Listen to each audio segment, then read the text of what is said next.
اعوذ باللہ من الشیطان الرجیم بسم اللہ الرحمن الرحیم۔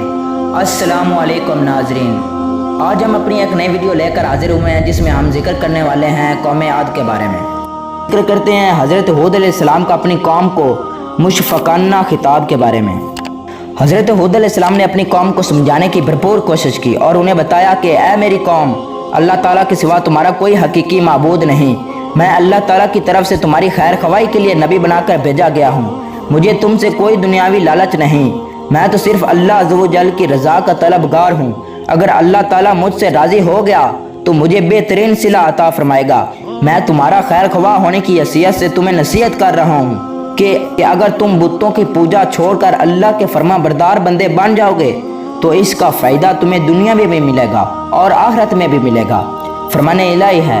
ہود علیہ السلام نے کہا، اے میری قوم، میں بے وقوف نہیں ہوں، بلکہ میں تو تمام جہانوں کے پروردگار کا بھیجا ہوا پیغمبر ہوں۔ میں تو تمہیں اپنے پروردگار کے پیغامات پہنچاتا ہوں اور میں تمہارا امانت دار خیر خواہ ہوں۔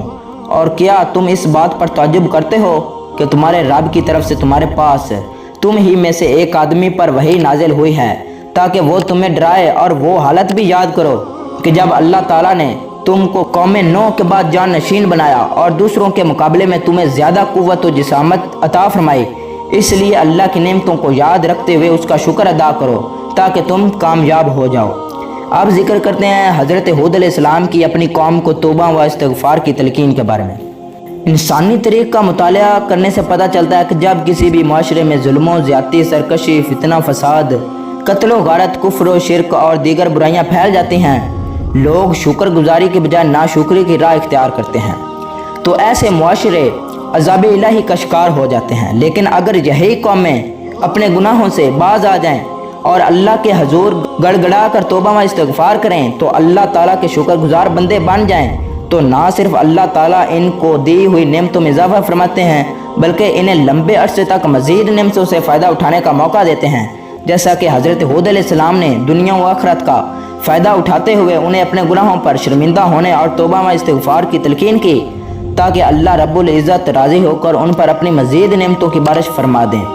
فرمان الہی ہے، اے میری قوم، تم اپنے پروردگار سے اپنے گناہوں کی معافی مانگو اور اسی سے توبہ کرو، وہ خوب برسنے والے بادل تم پر بھیج دے گا اور تمہاری موجودہ قوت پر تمہیں مزید قوت دے گا اور تم مجرموں کی طرح حق سے منہ نہ پھیرو۔ اب ذکر کرتے ہیں حضرت ہود علیہ السلام کا بتوں سے بیزاری کا اعلان کے بارے میں۔ حضرت ہود علیہ السلام نے اپنی قوم کو بتوں کی عبادت چھوڑ کر اللہ تعالیٰ کی عبادت کی طرف لانے میں بہت کوشش کی، لیکن جب قوم نے دعوت توحید کو تسلیم نہیں کیا تو آپ علیہ السلام نے قوم کے معبود ان باطلہ سے کھول کر بیزاری کا اعلان فرمایا۔ فرمان الہی ہے، ہود علیہ السلام نے کہا، میں اللہ کو گواہ بناتا ہوں اور تم بھی گواہ رہو کہ میں اللہ کے سوا سب سے بیزار ہوں جنہیں تم شریک بنا رہے ہو۔ اللہ کے علاوہ تم سب مل کر میرے خلاف سازش کر لو اور مجھے بالکل بھی مہلت نہ دو۔ بے شک میں نے اللہ پر بھروسہ کیا ہے جو میرا اور تم سب کا پروردگار ہے۔ زمین پر چلنے والا کوئی بھی جاندار ایسا نہیں مگر سب کی پیشانی وہی تھامے ہوئے ہے، یقیناً میرا رب بالکل صحیح راہ پر ہے۔ اب ذکر کرتے ہیں قوم عاد کی طرف سے عذاب الہی کے مطالبے کے بارے میں۔ حضرت ہود علیہ السلام نے اپنی قوم کو سمجھایا کہ اپنے رب کا یہ احسان نہ بھولو کہ اس نے تمہیں قوم نوح کا جان نشین بنایا اور تمہیں بہت سی دنیاوی نعمتوں سے نوازا، لہذا تم اللہ کی نافرمانی سے باز آ جاؤ اور میری دعوت توحید قبول کر لو۔ قوم کے سرداروں اور عوام نے برہم ہو کر کہا کہ اچھا، اگر تم اپنی دعوت میں اتنے ہی سچے ہو تو ہمارے لیے اللہ تعالیٰ سے عذاب طلب کر لو۔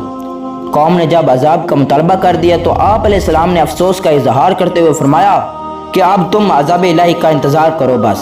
فرمان الہی ہے، انہوں نے یعنی قوم عاد نے کہا، کیا تم ہمارے پاس آئے ہو کہ ہم صرف اکیلے ہی اللہ کی عبادت کریں اور ہمارے باپ دادا جن کی عبادت کرتے تھے ان کو چھوڑ دیں؟ لہٰذا اگر تم سچے نبی ہو تو جس عذاب سے ہمیں ڈراتے ہو وہ لے آؤ۔ قوم نے کہا، اے ہود، کیا تم ہمارے پاس اس لیے آئے ہو کہ ہمیں ہمارے معبودوں کی عبادت سے پھیر دو؟ اگر تم واقعی سچے نبی ہو تو وہ عذاب لے آؤ جس سے ہمیں ڈرا رہے ہو۔ ہود علیہ السلام نے فرمایا، اس عذاب کے آنے کا علم تو صرف اللہ کے پاس ہے اور میں تمہیں وہ پیغام پہنچا رہا ہوں جو مجھے دے کر بھیجا گیا ہے، لیکن میں دیکھ رہا ہوں کہ تم نادانی کر رہے ہو۔ ہود علیہ السلام نے کہا، اب اللہ کی طرف سے اس کا عذاب اور غضب تمہارے لیے مقرر ہو چکا ہے، کیا تم مجھ سے ایسے ناموں کے بارے میں جھگڑتے ہو جو تم نے اور تمہارے باپ دادا نے رکھ لیے ہیں؟ ان بتوں کے معبود ہونے کی اللہ تعالیٰ نے کوئی دلیل نازل نہیں فرمائی ہے، تو پھر اب تم بھی عذاب کا انتظار کرو۔ بے شک میں بھی تمہارے ساتھ تم پر آنے والے عذاب کا انتظار کرتا ہوں۔ اب ذکر کرتے ہیں حضرت ہود علیہ السلام کی اللہ تعالیٰ سے مدد کی درخواست کے بارے میں۔ جب حضرت ہود علیہ السلام نے اپنی قوم کو ہر اعتبار سے سمجھانے کی کوشش کی، لیکن قوم نے بات کو سمجھنے کی بجائے آپ علیہ السلام کو جھٹلا دیا، تو آپ علیہ السلام نے اللہ تعالیٰ سے مدد کی درخواست کر دی۔ فرمان الہی ہے، قوم عاد نے بھی رسولوں کو جھٹلایا جب ان کے بھائی ہود علیہ السلام نے ان سے کہا، کیا تمہیں اللہ کے عذاب کا خوف نہیں ہے؟ ہود علیہ السلام نے دعا فرمائی، اے میرے رب، ان لوگوں کو جھٹلانے پر آپ میری مدد فرمائیے۔ اللہ نے فرمایا، بہت جلد یہ لوگ اپنے کیے پر پچھتائیں گے۔ اب ذکر کرتے ہیں حضرت ہود علیہ السلام کی درخواست منظور اور قوم عاد پر عذاب الہی کے بارے میں۔ جب حضرت ہود علیہ السلام نے اپنی قوم کے خلاف مدد کی درخواست کی، تو اللہ تعالیٰ نے فوراً آپ علیہ السلام کی درخواست قبول فرما لی اور قوم عاد پر سخت ترین عذاب ہولناک آندھی کی صورت میں نازل فرمایا، جس سے آپ علیہ السلام کی قوم کے تمام نافرمان لوگ ہلاک ہو گئے۔ صرف مومن اللہ تعالیٰ کی رحمت سے عذاب الہی سے محفوظ رہے۔ قوم عاد نے بھی حق کو جھٹلایا، اور دیکھ لو پس کیسا تھا میرا عذاب اور میری ڈرانے والی باتیں۔ بلا شبہ ہم نے ان پر ایک نحوست کے دن تیز و تند مسلسل چلنے والی ہوا بھیج دی، جو لوگوں کو اٹھا اٹھا کر ایسے پھینک رہی جیسے وہ جڑ سے اکھڑے ہوئے کھجور کے تنے ہوں۔ پس کیسا تھا میرا عذاب اور میرا ڈرانا۔ اور قوم عاد سخت تیز و تند آندھی سے ہلاک کر دی گئی۔ اللہ نے آندھی کو 7 راتیں اور 8 دن تک مسلط کیے رکھا۔